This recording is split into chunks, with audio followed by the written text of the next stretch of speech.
Estamos en Trascendente y en esta ocasión nos encontramos con un personaje del bel canto, de la producción, de la locución, de los doblajes. Muchas gracias a Rafael Blázquez por acompañarnos en esta ocasión. ¿Cómo estás, Rafa? Muy bien, Jorge, muchas gracias. Muy honrado de estar aquí en este espacio para compartir las maravillas del arte lírico.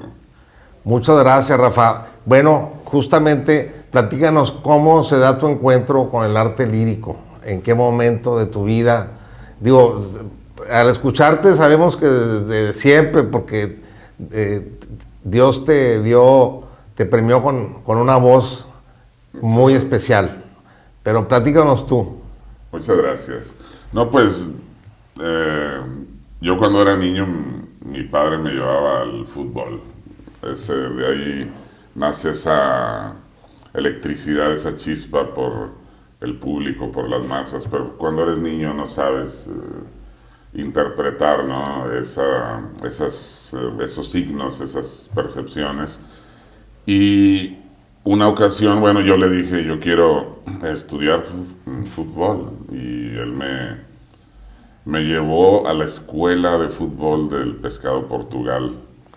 Sí, estaba en la colonia Vista Hermosa. Y yendo hacia la colonia Vista Hermosa, íbamos por la calle de Hidalgo, y me dijo, vamos a desviarnos tantito aquí.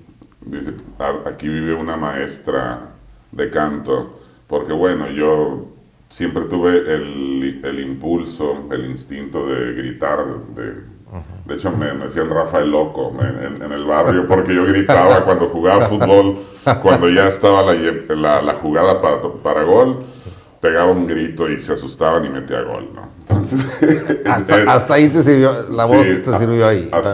Sí, y esa tarde marcó mi vida, Jorge, porque dijo mi papá, déjame te llevo primero con la maestra Alicia González de Fernández, eximia maestra de canto de aquella época, ya falleció. Ella fue titular del área de canto de la Facultad de Música de la Universidad Autónoma de Nuevo León. En ese tiempo ya estaba retirada. Ella fundó la escuela de canto aquí en Monterrey. Y mi papá me llevó esa tarde con ella, ¿no? Pues dijo, oiga, pues aquí le traigo a mi hijo para que lo escuche. Yo tenía 11 años, ¿no? ¿Y había antecedentes de canto en tu familia? Todos cantan, pero nadie se dedica profesionalmente, ¿no? Y cuando la maestra me hizo la prueba y que da el primer acorde en el piano, yo sentí una electricidad desde los pies que se me subió hasta la cabeza, y ahí cambió todo. O sea, el fútbol pasó Segundo término. a quinto término, sí, porque ahí me tocó el ADN, ¿no? La música, y le dije a mi papá, yo me quiero quedar aquí. Y hubo un clic muy fuerte con el género, con el fenómeno del canto. La maestra en esa ocasión dijo, está muy pequeño para estudiar canto, pero métalo a estudiar solfeo. E inicié mis estudios de solfeo con la maestra Margarita Mendiola, que estaba ubicada ahí en la calle de Amado Nervo, en la Alameda. Y ella me enseñó todas las bases musicales. De hecho, yo estudié mi licenciatura en canto en la universidad, y pues ella ya me lo había enseñado todo. Yo veía armonía, contrapunto, solfeo con ella, historia, nutría de libros, de discos, y prácticamente yo ahí absorbí todo, ¿no? Y posteriormente hice mi carrera, me fui a la Ciudad de México, después a Nueva York, ahí coincidimos con nuestro buen amigo Oscar. Oscar Martínez. Y ahí dimos el último paso hacia la gran formación técnica. ¿Y cuándo es tu debut como cantante? Mi debut, de ópera. Mi debut fue en el 96, en el papel de Colline, en la ópera La Bohemia, en un festival que hacía el el gobierno del estado de Durango. Se llama Festival Tonalco. ¿Debutaste en Durango? En Durango, sí. Fíjate nada El más. papel de Colina en el Teatro Ricardo Castro. Y posteriormente, en 2004, mi debut en Bellas Artes, ya como solista en la ópera El Stabat Mater de Rossini. Fue en 2004. Canté con Javier Camarena. Y Que ahora está muy encumbrado. sí, sí, sí. Voló demasiado alto. Sí. Oye, Rafa, recientemente recibiste el premio a las artes, ¿no? Sí. Platícanos un poco de eso, porque me di cuenta por ahí que te lo había otorgado, muy merecido además, Muchas gracias. la Universidad Autónoma de Nuevo León. Pues sí, el premio a las artes fue, yo lo recuerdo así como algo, porque cuando yo era estudiante en la Facultad de Música, apenas se instauraba El premio. esa premiación por parte de la universidad, y pues a mí me generaba así como que una gran admiración, ¿no? Ver a Antonio López Ríos, a Jesús Medina, a todas estas figuras del medio musical que lo recibían, ¿no? Y lo veía como algo, sino que imposible, lo veía muy lejano. No creí que fuera a llegar tan pronto. Me siento muy honrado por eso. Y en gran medida, pues pues son premios que que te dicen de algún modo que no estás solo en este camino y que lo estás haciendo bien. Y que vas bien. Sí, que lo estás haciendo bien, porque pues en mi alma mater así es para mí el signo máximo de orgullo, y que yo te pueda decir es una de las satisfacciones más grandes, sino que la más grande que una institución a mí me prodiga. Oye, Rafa, hablando de la ópera, platícanos cómo ves tú a la ópera en Monterrey, para ubicarnos exactamente en nuestra ciudad, capital del estado de Nuevo León. ¿Cómo ha sido a través de la historia? Tú que te dedicas de un buen tiempo a esto, platícanos un poco para que el público que nos escucha tenga ese conocimiento. Bueno, estás tocando un punto muy apasionante para mí y muy interesante. Yo prácticamente he dedicado mi vida a la promotoría del género aquí en la ciudad. Dentro de lo que es mi actividad personal artística, yo tengo dedicada una faceta al área de producción operística y Sí. he implementado algunas cuestiones para la realización escénica, de donde he puesto la multimedia al servicio del arte escénico, escenarios virtuales, a través de videoproyección, pantallas de doble, dual vision se llaman. Ajá, doble visión. Sí, y en este sentido me ha tocado facilitar en los últimos 15 años, que han sido muy difíciles para la ópera a nivel mundial. La ópera entró en una gran depresión, en una gran crisis mundial, donde en la época justo donde despidieron a muchos cantantes latinoamericanos de los grandes teatros y dejaron a los de casa, en esa época a nosotros nos tocó también hacer milagros con el género aquí en la ciudad. Y la ópera en Monterrey es un caso muy interesante. Te voy a decir por qué. Monterrey es sino que la más grande capital de la provincia mexicana, ¿no? Es, después de la Ciudad de México, digamos que es la sede que tiene más infraestructura y más presupuesto. Para la ópera.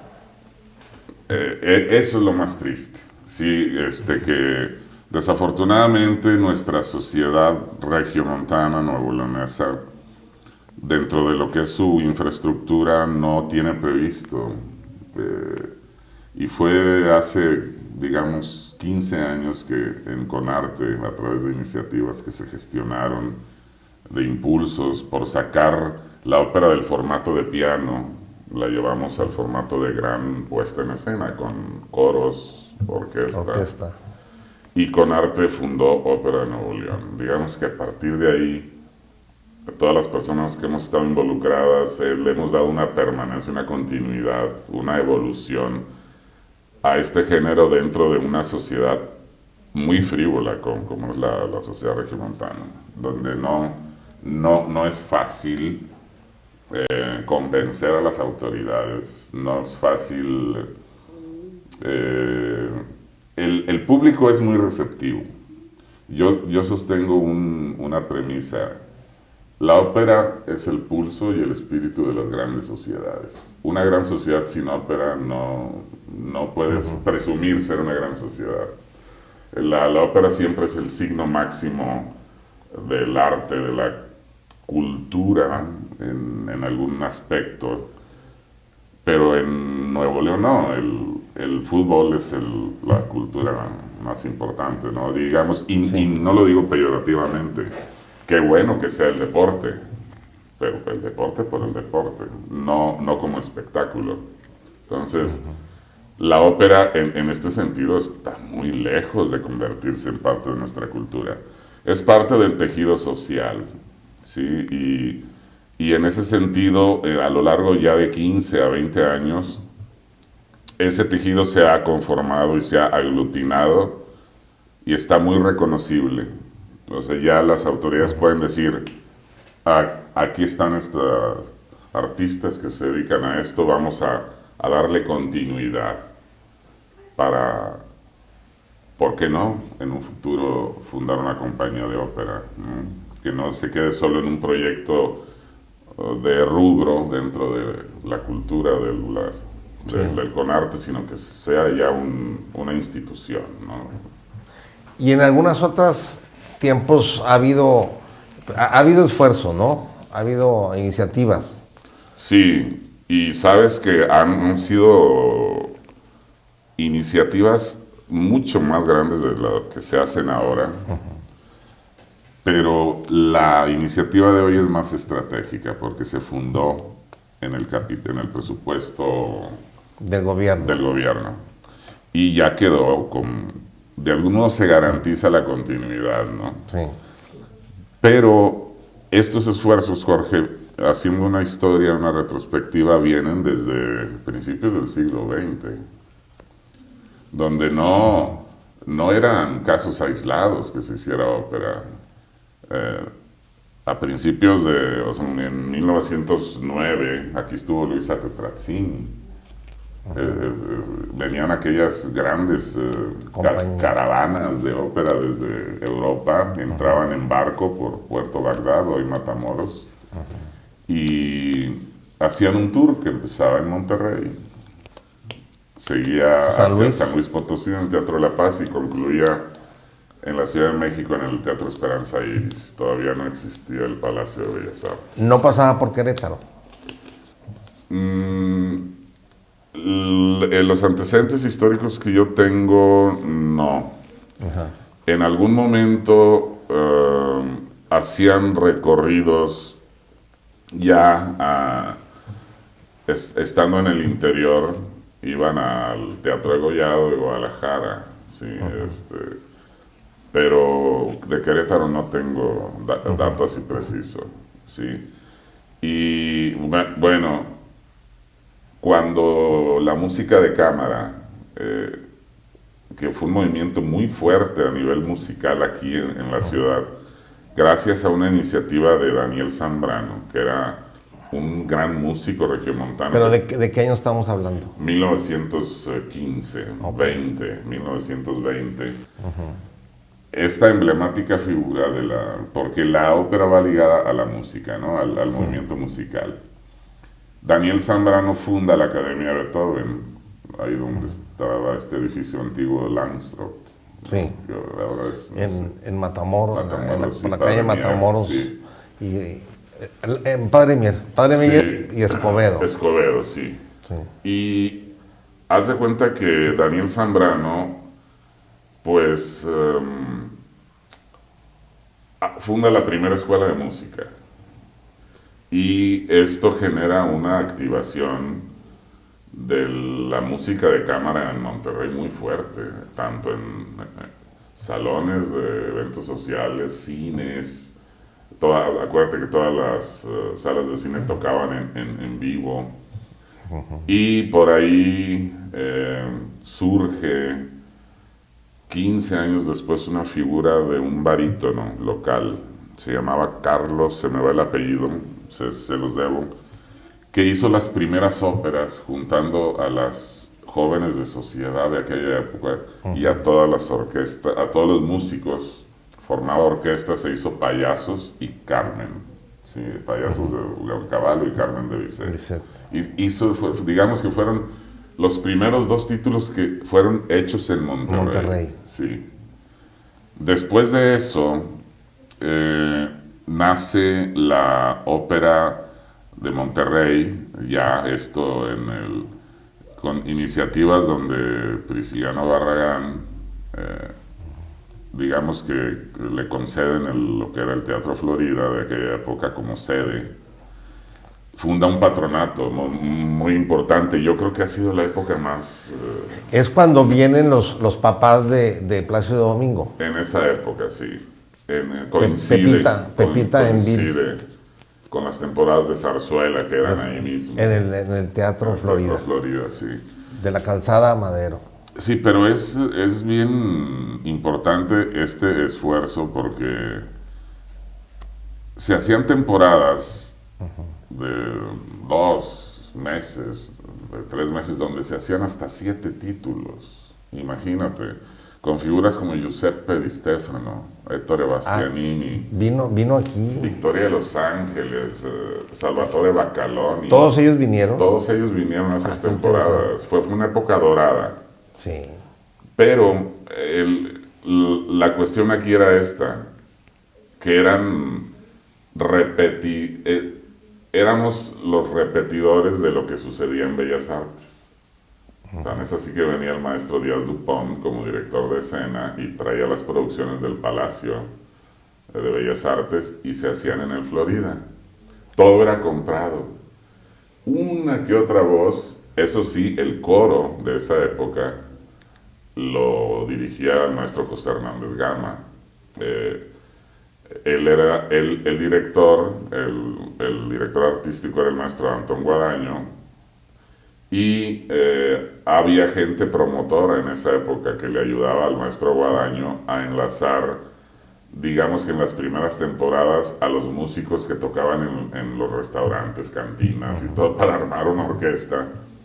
Y no fue casi hasta, digamos, el ocaso de este esfuerzo que la Orquesta Sinfónica de Nuevo León nace, o sea, queda fundada y su primera actividad es con la Compañía de Ópera Monterrey. Es un enlace histórico bien ¿Estamos importante. hablando de qué década del siglo pasado? 50. Sí, años 50. Sí. En el 62 termina este esfuerzo. Esa época dorada, digamos. Esa época dorada. ¿Y lo que pasa de ahí para acá? De los pues es que siempre hubo promotores vivos. O sea, que estaban vigentes, como era el caso del maestro Jorge Rangel Guerra, Oscar Javier Garza, y ellos dos, cuando acaba este proyecto, pues hicieron la proeza, digamos, de fundar un proyecto, digamos, menor, pero que le daba oportunidad a los cantantes locales, porque siempre la gran ópera de la que acabamos de hablar, pues las figuras principales eran los grandes de la ópera mundial. Pero en este proyecto la sede era el Teatro Teresa Montoya. Y es ahí donde, en una de estas temporadas de Ópera Monterrey AC se llamaba, la sede era el municipio de Monterrey. Eran, digamos que los que daban el respaldo institucional. Se hizo la Traviata en la década de los 60. En el 62, para ser más exacto. Y en esa ocasión un joven español hizo el papel de Alfredo. Y Plácido Domingo. Plácido Domingo. Ahí fue Su debut. Su debut, y Plácido lo reconoce en sus apuntes biográficos, y fue la primera vez que él cantó un papel estelar. Ya había cantado en el esfuerzo anterior en el Teatro Florida, pero eran papeles chiquitos, el Borsa, papelitos, sí, pequeños. Pero aquí, Monterrey, como dato muy interesante, ha sido la sede que ha visto nacer a grandes figuras, que les ha dado su primera oportunidad. Y mucha gente que está en el medio se pregunta ¿por qué debutó ahí Plácido Domingo? Ramón Vargas. Ah, caray, Aquí Ramón Vargas debutó aquí también. En el Auditorio San Pedro, en una de las temporadas que hacía Fonapaz. Ajá. Posteriormente del proyecto de Ópera Monterrey AC viene Fonapaz. Pero eso de Ramón fue antes de que ganara el Enrico Caruso. Debe haber sido antes, ¿no? Porque cuando él gana, el Enrico Caruso se queda allá en Europa. Fue antes, sí. Debe haber sido antes. Sí, fue antes porque fue en la década de los 70. Fonapaz hacía producciones de ópera y hacía tour a través de distintas ciudades importantes. Y en esa ocasión fue con la ópera Lo Speziale de Haydn. Sí, porque si no mal recuerdo, Ramón Vargas se va en los 80, yo creo, a Europa, ¿no? Sí, por ahí. Por ahí finales de 70, sí, porque 80. Él estaba en un proyecto que se llama El Juego Mágico, que era un grupo de solistas nacionales, y de ahí se fue para Europa y una carrera luminosa. Pero él debutó en el Auditorio San Pedro con Lo Speziale. En esa ocasión su compañera de escena fue la mezzosoprano, se me va el nombre. ¿Mexicana también? Sí, mexicana, Canita le dicen. Ay, se me fue el nombre. Bueno, ahorita no lo debes. Sí, ahorita me recordaré. Y Javier Camarena debutó aquí. También. Otra gran figura, ¿no? Otra gran figura, ¿no? Y entonces me preguntaban una vez, oye, ¿por qué Monterrey siempre es la sede de los grandes? Ve nacer a las grandes figuras mundiales. Digo, pues mira, yo me estuve quebrando la cabeza, no sé si es coincidencia o no, pero viéndolo como algo muy simple es esto. Para que tú cantes en Bellas Artes, tienes que hacer una fila muy grande. No es fácil, es el único gran teatro que hay en muchos países a la redonda, ¿sí? Y las oportunidades no se van a dar como que así de fácil. Entonces, ¿cuál es la sede más importante que hace ópera después de Bellas Artes? Monterrey. Entonces, pero fíjate, yo pensaría que Camarena debió haber debutado en Jalapa, ¿no? Sí. Y tú en Monterrey, y tú fuiste a debutar a Durango. A Durango, sí. Qué curioso, ¿no? Sí, bueno, así toca. Así toca. Oye, Rafa, siempre yo he escuchado que dicen que México es tierra de buenos tenores. ¿Tú estás de acuerdo con esa aseveración? ¿O tú qué piensas de eso? Sí, mira, sí estoy de acuerdo. Por ahí alguna vez escuché a alguien decir que México tenía un ADN italiano. Y no. O sea, que quede claro que la pasta, el barniz, la madera de las voces mexicanas es muy peculiar. Sí, tiene que ver, claro, con el ADN que hay en Latinoamérica, ¿no? de los pueblos originarios, ¿no?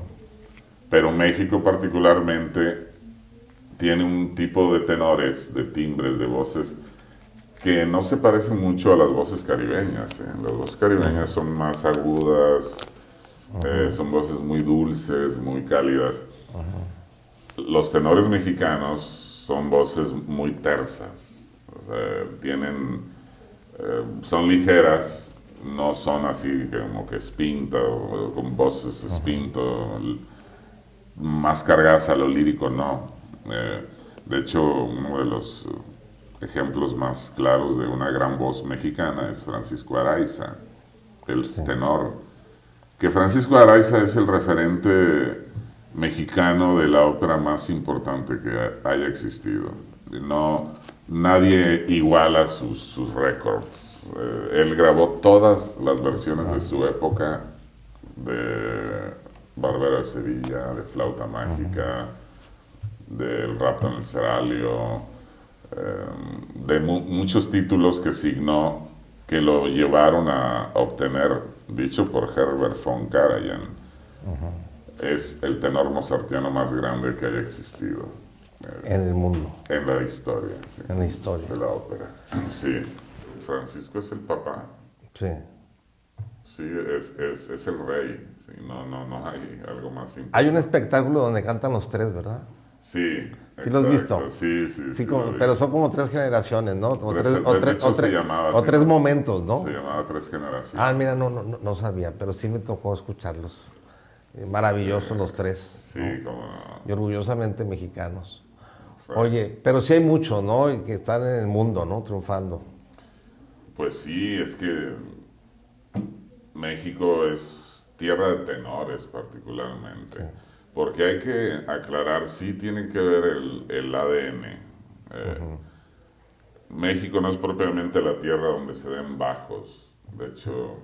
Tú eres de los pocos, ¿no? Pues yo creo que somos dos en todo México. Sí, el único que conozco eres tú. Cantando en la ópera, sí. No, pues yo conozco a uno más. ¿De dónde es? Es de aquí de Monterrey, sí, se llama Rosendo Flores. Que hizo una gran carrera de bajo, cantó en la Met de Nueva York.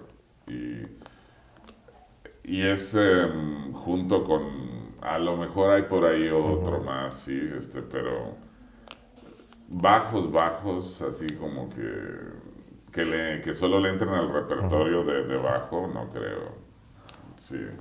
Oye, ¿y de Latinoamérica, de Sudamérica? Juan Diego Flores. Juan Diego Flores. Sería el peruano, sí. El más emblemático, ¿no? Actualmente. Pues ¿no? Sí, yo creo que en la actualidad. Es el más importante. Y pues bueno, llegó Javier y lo empezó a hacer a un ladito, ¿no? Y se está yendo todavía más para arriba Javier, sí. Ya Javier es el top tenor del mundo. Sí, pero además es más joven también, ¿no? Sí. Y con un estilo muy peculiar de comunicarse con su público. Ha roto todos los esquemas le quitó la palabra divo al sí, y un poco de solemnidad, ¿no? A lo mejor. Sí. Me da la impresión como que es muy carismático, ¿no? Sí, es que él agarra su teléfono y se pone a vocalizar en vivo por Facebook. Y le dice a su público, le explica por qué hace tales o cuales ejercicios, las rutinas, y les explica todo. Eso ayuda mucho, ¿no? El uso de las redes sociales, ¿no? Acerca al público a la ópera de un modo muy, muy eficaz, sí.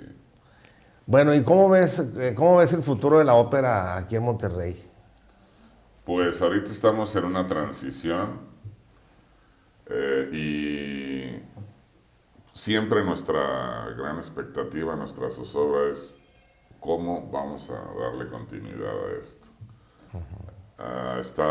Vemos gente que estamos siempre al pendiente de sensibilizar, de persuadir a las autoridades.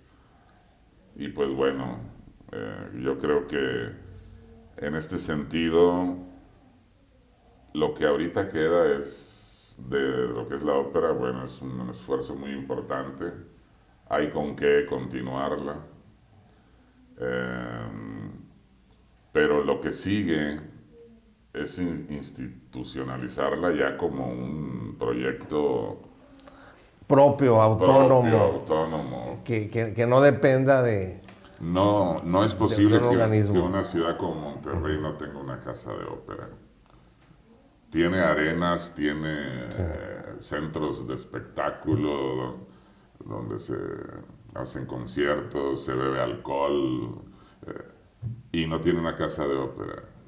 Esto no es posible. O Como, sea, como no se pueden permitir las autoridades eso. es una asignatura pendiente. Oye, Sí, Rafa, pues además tú de ser cantante espléndido, muchas gracias. tú has sido o eres locutor, has hecho doblaje, haces producción, haces promotoría, has tenido programas de radio que te escuchábamos, ojalá vuelvas a tener otra vez, porque verdaderamente lo disfrutábamos, Gracias. los Pues que lo TNC, ¿no? escuchábamos. Platícanos un poco de eso, ¿no? De tu amplia, pues, y tan variadas actividades relacionadas con el arte. Porque este espacio justamente es para hablar de educación, de arte o de ciencia, ¿no? Y contigo, pues, es un deleite escucharte hablar de la Gracias. ópera, pero platícanos también un poco de las otras facetas que tú tienes.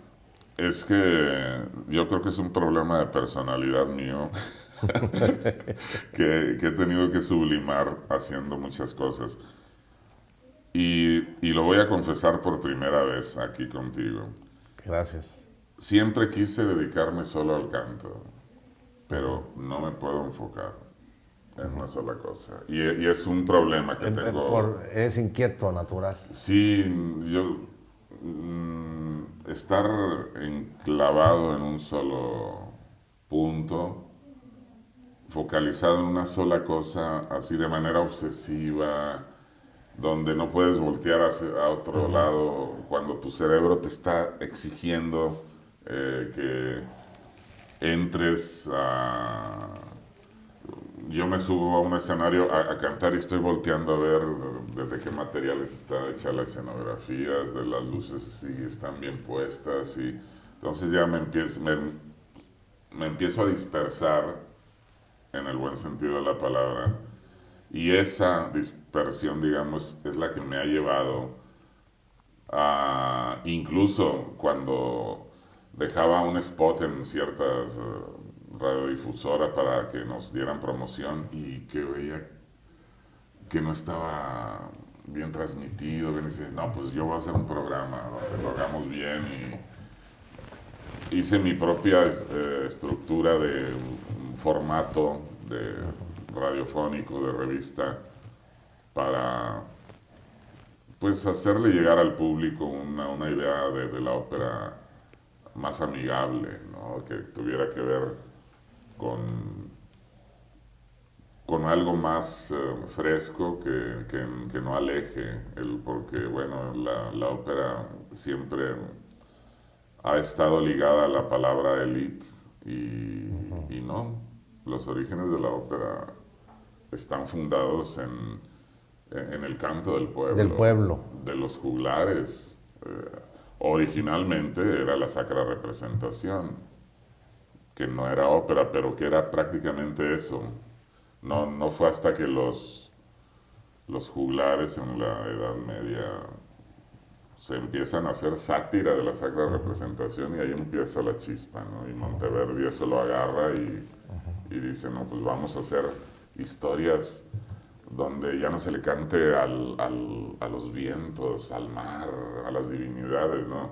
Si mi amada me hace llorar, me hace gemir, me hace, ¿por qué no voy a yo a escribir esto, no? Y él comenzó a escribir de Ariadna, ¿no? Se llamaba su mujer que murió, y el lamento de Ariadna es una de las melodías más hermosas que hay en la literatura operística. Y eso hace que la ópera haya tenido siempre esta tendencia, Jorge, de la gente que la promueve la quiere hacer más amigable, más accesible. Sí. Y es que la ópera tiene la virtud de reunir varias Pues, artes, ¿no? En un escenario, ¿no? la música, Es el el crisol. teatro, la literatura de alguna forma, el drama. O sea, Exacto. es algo maravilloso. Es el crisol de todas las artes. Oye, Rafa, ya mero vamos a terminar, pero platícanos alguna anécdota que te haya sucedido como cantante. O algún momento complicado, algo que haya pasado que te acuerdes, y también otro muy agradable. Uy, Primero, puede ser primero en un momento difícil, de esos que a todos nos pasa en la actividad que realicemos. Primero, si puedes, si te no, acuerdas. pues yo creo que el momento más desastroso Ándale. fue un Mesías de Händel que tenía que cantar de solista aquí en el Teatro de la Ciudad. Y luego, Y me dio una laringitis y tenía que cantar porque pues, no hay quien lo cante. sí. Y ya teníamos 3 meses ensayando. ¿Y nos puedes cantar un pedacito? Dirigía el maestro Jesús Ya te metí en apuros, ¿no? No, quedando no. casi igual que aquella vez ahorita. Sí, Voy no, no, saliendo de una entonces bronquitis. no, no te quiero meter en problemas, porque imagínate el sentido de culpabilidad. Revivirlo, Sí, revivirlo, eso, ¿no? Y sí. me acuerdo que, ¿por qué fue tan desastroso? Porque los cantantes tenemos que salir enfermos a veces, pero la libras, tu garganta no está en tan mal estado. Pero esa ocasión yo hice una prueba en el camerino y dije, pues parece que sí puedo. Y salí, dije, bueno, ya con la adrenalina, pues en nombre sea Dios, ¿no? Y que empieza mi aria, ¿no? But who may abide? The day of his coming, and who shall stand? Pues la empecé a cantar y me empezaron a salir 2 voces. O sea, me dio una disfonía. Disfonía. Y yo trataba de que el sonido se enfocara y aquello era imposible. Y donde empieza el alegro, que son puras fiorituras, ta, ta, ta, ta, ta, pa, pa, pa, pa, pam, ta, ta. 2 voces, no, cállate, ¿no? Fue terrible, entre vergüenza y Sí, frustración, impotencia. claro. Me acuerdo que fue Salvatore Sabela al camerino para ver qué me estaba pasando, porque sí, Preocupado. sí, sí era muy alarmante. Sí, sí, Y platícanos así el mejor momento que has tenido, que recuerdes. Un el, momento así inolvidable como productor, como productor. me ¿En pasó como cuál? productor, yo creo en el espectáculo más difícil que he hecho en mi vida. ¿Cuál era?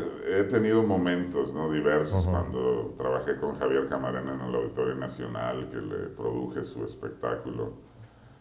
Ahí yo tuve muchos flashbacks de mi niñez porque Javier seleccionó un programa donde particularmente coincidentemente eran las piezas que yo había repetido hasta tronar los discos y los cassettes, ¿no? Y como el poder de atracción de la niñez me trae al Auditorio Nacional en este momento a vivirlos ya como ser Sí. humano, ¿no?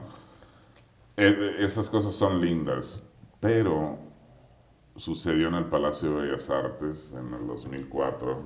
Se celebraban los 70 años del Palacio y me encomendó la Compañía Nacional hacer el diseño del espectáculo, de la multimedia. En esa ocasión yo reproduje virtualmente en el proscenio el telón de Tiffany que tiene ahí, pero era virtual, entonces el público no sabía si era el real por la iluminación. Ahí tiene mucho que ver la iluminación y estas cosas. Tuve unas complicaciones técnicas en esa ocasión, porque la tecnología todavía no estaba como hoy. No existían los softwares que existen hoy, ¿no? Y se me complicó. Yo estaba antes de la tercera llamada, todavía no tenía listo el material y se puso muy, muy difícil. Veía a la gente correr. Pasa Rolando Villazón, que era la estrella del espectáculo. pasa a un lado mío y no, donde lo veo así, yo casi me desmayo porque estaba yo, ¿y qué va a pasar, no? Con esto. Afortunadamente concluyeron los renders, pero el nivel de ejecución era muy, muy difícil. Yo estaba trabajando con 3 proyectores a la vez. Era la primera vez que se hacía algo así en el Palacio, ¿no? Eran proyecciones de back, 2 de front y en gasas translúcidas. Y todo era así como que al tú querer eh, realizar algo así, no sabes medir, Jorge, la dificultad porque pues es algo nuevo. Entonces, la producción, sin que tú lo sepas, te va demandando cada vez más. Y yo no iba preparado con equipo de asistentes ni nada, porque eran necesidades nuevas, ¿sí? Que se van descubriendo y que me tuve que aventar yo solo. El espectáculo salió como no recuerdo de hermoso, ni ninguno. Hubo un momento donde tuve un accidente, se me fue un tiro, un shot, un track que no iba, donde yo tenía a María Calas caminando en el escenario, o sea, en una videoproyección, y aparecía pues en un telón, en un ciclorama, y cuando se me adelanta el tiro, es cuando están 2 dientes de tiburón, que son 2 gasas negras translúcidas, una a 4 metros de distancia de otra, en un oscuro. Entonces el efecto era como un holograma, ¿no? Porque se proyecta en la gasa que está primero y se refleja en la de atrás. Entonces se genera un efecto de tercera dimensión en medio porque estaba sin luz. Entonces comienza la orquesta a tocar y me dicen por la EDM, hey, quita eso ya. Y yo estaba encantado con la idea y desobedecí, ¿no? Dije, se queda, ¿no? Y no, ya después del evento me dijeron, oye, qué hermoso se veía la parte orquestal con María Calas caminando, pues fue un accidente, Dios. O sea, son cosas que vas aprendiendo. Sí. Y fue uno de los momentos, porque estuvo plagado de accidentes afortunados esa producción, pero es la que más satisfacciones me ha dejado. Y el programa ahí lo atesoro con, aparte, un elencazo que está Rolando Villazón, imagínate, Carlos Almaguer. Cantó Encarnación Vázquez, que es quien debutó con Ramón. En la década de los 70, sí, aquí en Monterrey. Rafa, muchísimas gracias. Hay mucho que platicar de esto. Gracias porque nos da la oportunidad de conocer de un tema tan interesante y yo creo que poco difundido como es el de la música, el bel canto. Pues Maravillosa ópera. Yo te agradezco mucho, Jorge, la invitación y sobre todo que generes estos espacios donde podamos hacerle llegar al público las maravillas de este género. Yo invito a toda la audiencia a que se acerquen a la discografía. Hoy día en las redes de YouTube, Spotify, todo esto, la oferta es inmensa. Oye, por cierto, ¿qué vas a sacar próximamente? ¿Vas a grabar algo o acabas de grabar o cómo está el tema? Porque... Sí, bueno, yo estoy ahorita tratando de hacer un acto heroico en mi vida profesional, que es montar todo el ciclo de canciones de invierno de Schubert. Son 25 canciones. Okay. Se llama Winterreise y es mi siguiente gran reto. Es, tener una discografía de eso, se saque un disco. La obra dura 1 hora 20 minutos aproximadamente y es un solo cantante con piano. Fue escrita originalmente así por Schubert, Franz Schubert. Y bueno, este proyecto se tiene que derivar en muchas acciones posteriores donde vienen cosas bien interesantes, hasta llevarlo al cine. Sí. Pues vamos a estar al pendiente, estimado Rafa. Muchas gracias nuevamente Al y contrario. gracias. Nos vemos en la próxima. Hasta la Gracias. próxima.